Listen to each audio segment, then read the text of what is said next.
하나님 말씀은 창세기 17장 9절부터 14절 말씀입니다. 짧은 말씀인데요. 그 9절부터 11절까지를 합독하고 나서 창세기 17장 9절부터 14절 말씀을 보겠습니다. 우리 9절부터 11절 말씀까지 합독하겠습니다. 하나님이 또 아브라함에게 이르시되 그런즉 너는 내 언약을 지키고 내 후손도 대대로 지키라. 너희 중 남자는 다 할례를 받으라. 이것이 나와 너희와 너희 후손 사이에 지킬 내 언약이니라. 너희는 포피를 베어라. 이것이 나와 너희 사이에 언약의 표징이니라. 아멘. 자, 지금 오늘 보게 될 이 창세기 17장 9절부터 14절은 아브라함과 언약을 맺으신 하나님께서 그 언약의 표징으로 아브라함에게 할례라는 것을 해라고 이렇게 요구하시는 내용입니다. 그래서 이때부터 할례가 됩니다. 이 할례는 율법을 지키겠다, 하나님의 백성으로 살아가겠다라는 그런 서약과 같은 겁니다. 그래서 로마서에 보면 할례를 받은 사람이 율법을 지키지 않으면 결국 무할례고, 할례를 받지 않은 사람이 율법을 지키면 그것이 오히려 할례로 인정하지 않겠냐라고 이야기를 합니다. 그래서 어찌 보면 내가 이제는 거룩한 백성으로, 하나님의 백성, 선민으로 살아가겠습니다. 선민이라는 말은 좋은 의미죠. 하나님의 백성으로 제가 이제는 살아가겠습니다. 구별된 백성으로 살아가겠습니다. 이건데 나는 구별된 백성이야. 난 다른 거야. 저든 개야.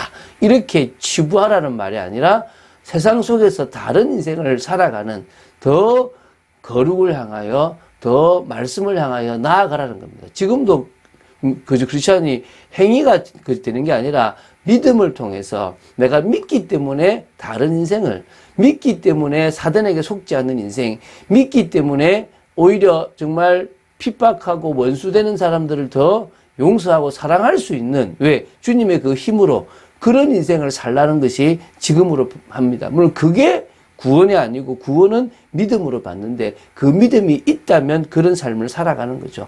여기도 마찬가지입니다. 창세기 15장 6절에 이미 믿음으로 의롭다함을 얻었습니다.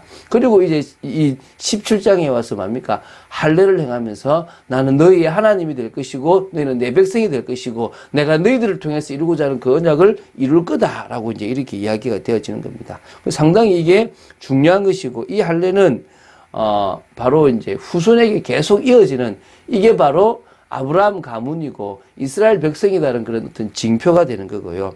이 할례를 좀 더 영적으로 본다면, 옛 자아를 죽이고 새로운 자아로 태어남을 상징적으로 이렇게 그러니까 상징하는 그런 행위라고 보시면 됩니다. 그래서 만세대의 사람들에게 죄인이 하나님의 백성이 되기 위해서 죄인된 옛 자아를 죽이고 하나님 안에서 새롭게 거듭나는 일입니다. 근데 이거를 받았기 때문이 아니라 택해 주셨기 때문에 나는 이제 이 백성으로 살아가겠습니다. 이런 의미가 들어가 있는데요. 한번 보면서 이렇게 중요한 사건인데 보면서 이야기하겠습니다. 먼저 9절을 보도록 하겠습니다. 하나님께서는 아브라함과 맺은 언약을 아브라함뿐만 아니라 후손들도 대대로 지키라고 명령하십니다.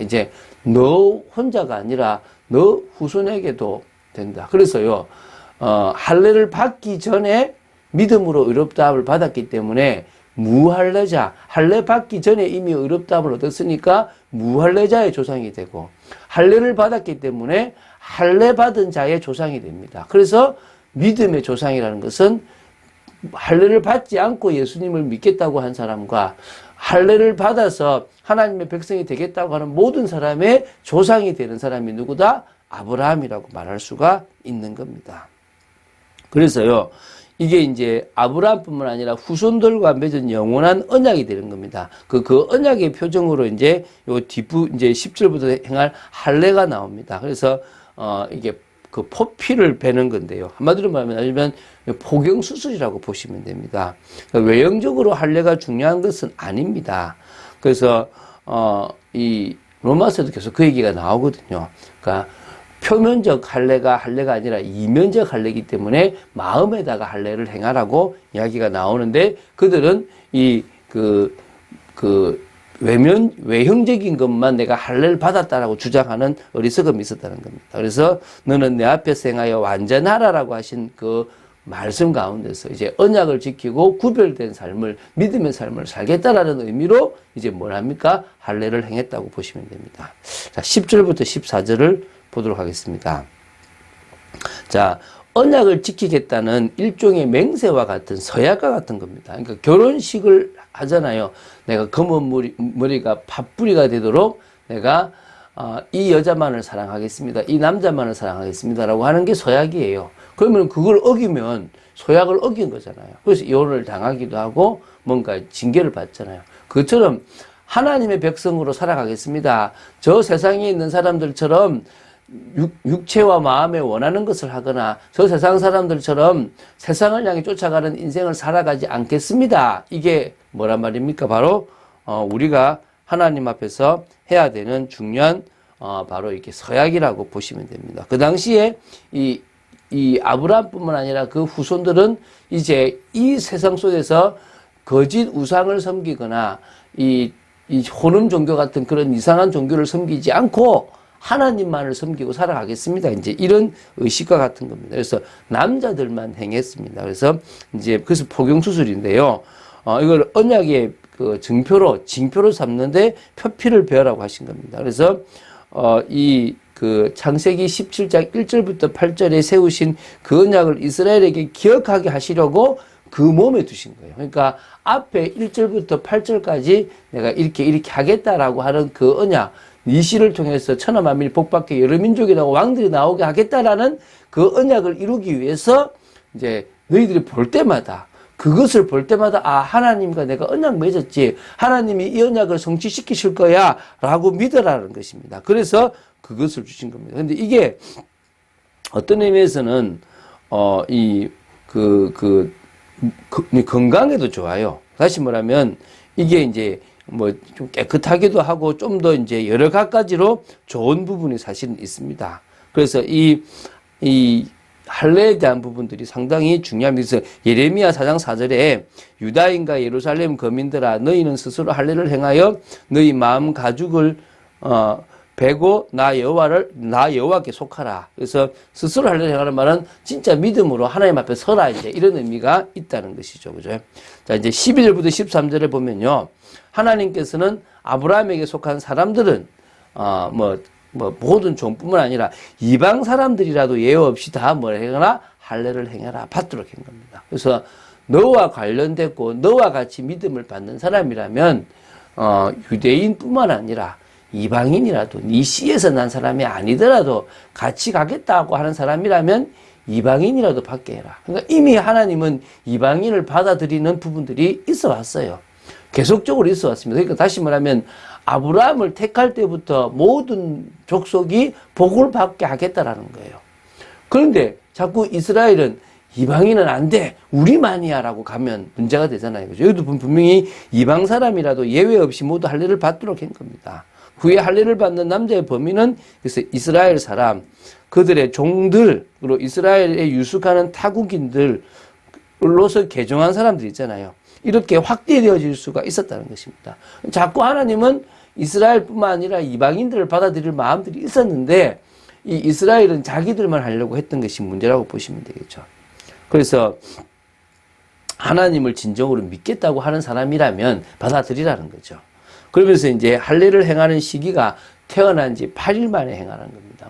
이걸 통해서 이 8일 만에 행할 때 좋은 것에 대해서 누가 학자가 적어놨는데 그건 제가 뺐습니다. 의미가 없을 것 같았어요.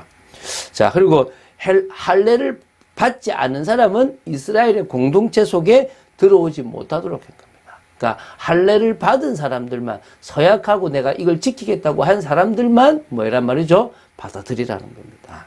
그래, 그 이유가 하나님의 언약을 지키라고, 그것을 배반하면 안 된다라는 것. 그래서 그것과 같이 가기 위해서 하나님은 할례라는 것을 행하게 했다는 것입니다. 그래서 다시 한번 정리하면 할례는 서약식입니다. 요걸 하고 나서 이제 사례의 이름도 사라로 바꾸고 내년에 아이가 있을 거라에 대한 것들을 또 이제 계속 이제 이어서 말씀을 하시면서 결국 100세가 될 때, 정말 90세가 됐던 정말 사라를 통하여 하나님이 이삭을 주시고 정말 늦어서 안 되는 것처럼 보이지만 그들을 통하여 지금까지 이렇게 많은 믿음의 사람들이 생겼다라고 보시면 됩니다. 자, 그래서 우리는 감사할 게 있어요. 여기도 보면 나오잖아요. 아브라함이 뛰어나서 아브라함을 택한 게 아닙니다. 아브라함이 내가 정말 잘 믿겠다라고 해서 택한 것이 아닙니다. 당신이 택했고 당신이 언약을 하셨고 당신이 이렇게 했다고 약속을 하셨고 그 약속을 당신이 지키시겠다고 하셨고 그 약속을 지킬 거니까 너희들은 할례를 받고 그것을 쳐다보면서 믿고 나와라. 이제 이겁니다. 지금도 마찬가지입니다. 우리가 대단하고 우리가 뛰어나서 하나님이 우리를 택하신 게 아니라는 것입니다. 무슨 말입니까? 하나님이 그냥 일방적으로 우리를 뭐 했습니까? 택해 주셨다는 것입니다. 하나님이 일방적으로 우리에게 역사해 주셨다는 것입니다. 그리고 우리를 당신의 자녀로 삼아 주셨고 우리에게 구원의 축복을 누리도록 해주셨고 혼자 살아갈 힘이 없으니까 성령의 역사를 허락하셨습니다. 근데 그냥이 아니라 간절히 찾는 자가 주님을 만나게 되는 거예요. 제가 그런 얘기를 했습니다. 교회는 아이들을 위한 프로그램을 아무리 만들어도 청소년을 위한 프로그램을 만들어도 안 된다고 얘기했습니다. 필요합니다. 성경 공부도 가르쳐 줄 수 있고 좋은 어떤 그 교회가 이렇다라고 알려줄 수는 있어요. 근데 진짜 영접, 다시 말하면 하나님과 1대1 만나면 프로그램으로 되어지는 게 아닙니다. 자신이 하나님을 바라보고 믿겠다라는 그런 하나님의 은혜의 마음을 가지고 하나님 앞에 나아올 때 하나님이 그와 만나주시고 그와 일일이 되는 겁니다. 그리고 그가 또 원할 때 성령을 주시는 겁니다. 그 제가 이제 어제도 한 2년 정도를 계속 만난 청년에게 너가 이제 하나님 앞에 그런 마음이 됐기 때문에 하나님이 너를 만나 주실 거고 그리고 하나님이 너에게 능력을 주실 것이다. 그러면 너의 인생이 바뀌어진다라고 얘기를 했습니다.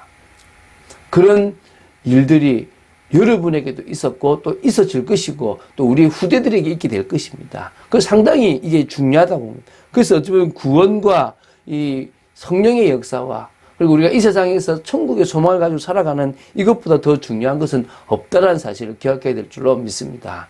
그런 축복을 누리고 그런 응답을 누리는 저와 여러분 되어야 될 줄로 믿습니다. 그런 비밀을 누리는 귀한 사람으로 세워지시기를 주 예수 그리스도 이름으로 축원드립니다.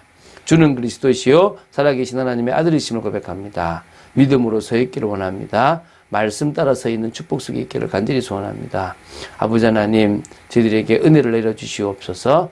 아버지 하나님, 믿음으로 서 있는 축복 속에 있는 저희들을 되도록 지켜주시고 할례를 행하듯 저희들이 주님 앞에 정말 온전히 결단하며 나아갈 수 있는 축복의 인생이 되게 하시고 좌로나 우로나 치우치지 말고 오직 주님의 뜻을 이루는 귀한 삶으로 살아가도록 지켜 주시옵소서. 주 예수 그리스도 이름으로 기도드립니다. 아멘.